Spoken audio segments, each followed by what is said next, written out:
सौतेली माँ और बेटी की कहानी। इस कहानी में सौतेली माँ के निस्वार्थ प्यार को दिखाया गया है। वो पूरा करो, ये आखिरी शब्द बोलकर दादी चल बसी। सचिन को माँ के वो शब्द कान में गूंज रहे थे। महीना हो गया तब भी वही शब्दों का विचार करके गैलरी में शांत बैठा था। उतने में माया ने खाना खाने के लिए आ रहे हैं ना ऐसा बोलकर बुलाने आई। सचिन का सब्र का बांध टूट गया। वो माया की गोद में सिर रखकर बहुत रोने लगा। आज 5 साल बाद पहली बार सचिन ने माया को छुआ। माया घबरा गई। उतने में शालू वहां पर आ गई। इस वजह से वो विषय वहीं पर ही खत्म हो गया। कई दिनों बाद वापस सब नॉर्मल हो गया। दोनों ही अब शरीर से मन से नजदीक आ गए थे। शालू को समझ आने के बाद वो भी जरा अच्छा बर्ताव करने लगी। अभी उसकी 12वीं की परीक्षा थी, इसलिए माया उसके टाइम टेबल सब ठीक से संभाल रही थी। कुल मिलाकर सब अच्छा चल रहा था। ऐसे में उनकी खुशियों को नजर लग गई।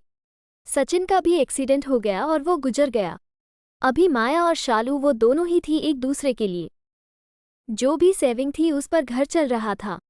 माया तो ग्रेजुएट नहीं थी, इस वजह से उसे नौकरी मिलने में दिक्कत आ रही थी।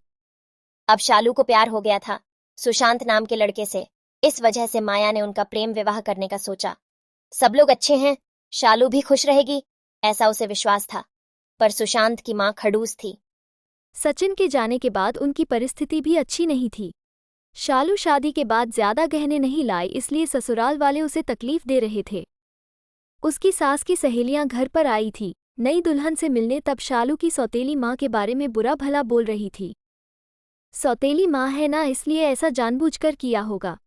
सब कुछ खुद के लिए रखा होगा और बेटी को लंका की पार्वती बनाकर सिर्फ मंगलसूत्र पहनाकर भेज दिया। और हंसने लगी। अभी उसका खुद पर का नियंत्रण टूट गया।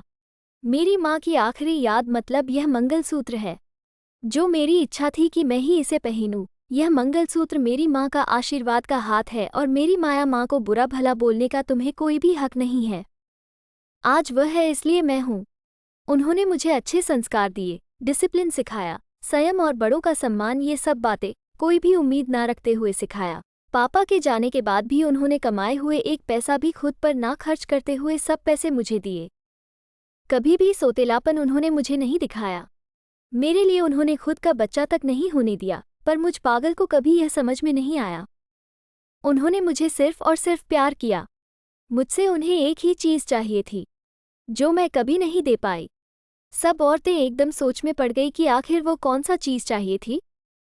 उन्होंने शालू से पूछा उन्हें क्या चाहिए था। सच में बहुत महंगा गहना होगा, इसीलिए तो उसने इतना एडजस्ट किया होगा।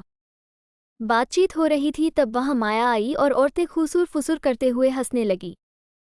माया मन में डर गई। शालू ने ऐसा क्या किया होगा? ऐसा क्या किया जो ये सब औरतें उसे देख रही है? तभी शालू ने माया को गले लगाकर प्यार से माँ बुलाया। दोनों माँ बेटी सब भूलकर एक दूसरे की बाहों में गुम हो गई। औरतें जब जाना फूसी कर रही थी कि तभी शालू बोली, आप सबको वह गहना देखना था ना? यही माँ बुलाकर ममता का गहना उसे चाहिए था। माया को तो रोना आ रहा था। दोनों सचिन और दादी के फोटो के सामने खड़े रहकर उनको हाथ जोड़कर खड़े थे। शालू ने उनसे माफ़ी मांगी और माँ को कभी खुद से कभी दूर नहीं करूंगा ऐसा वचन दिया।